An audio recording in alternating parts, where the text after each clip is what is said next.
અહીં આવનાર કોઈ પણ વ્યક્તિ ભૂખ્યો નથી જતો। અહીં વર્ષના 365 દિવસ 24 કલાક અવિરત અન્ન ક્ષેત્ર ચાલે છે, જેને આપણે રામરોટી કહીએ છીએ।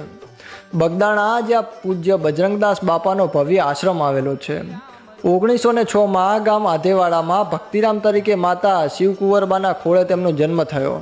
એમના પિતાજીનું નામ હરિદાસ બાપુ હતું। ભક્તિરામ 11 વર્ષની નાની વયે સાધુઓના સંપર્કમાં આવ્યા।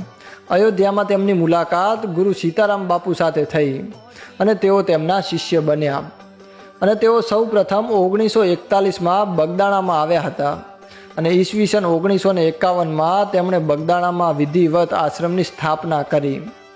અને બાપાના પરચાની વાતો કરીએ તો મુંબઈમાં સાધુઓની જમાત સાથે હતા ત્યારે પીવાના પાણીની અછત સર્જાઈ। બાપાએ દરિયા કિનારે રેતીમાં હાથેથી ખાડો કરી અને તેમાંથી મીઠું પીવાલાયક પાણી નીકાળ્યું હતું।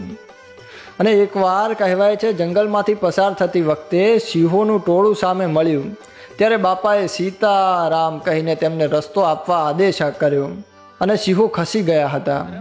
તેમણે હંમેશા અન્નદાનને સર્વોપરી માન્યું, જે આજે પણ બગદાણામાં અવિરત ચાલુ છે।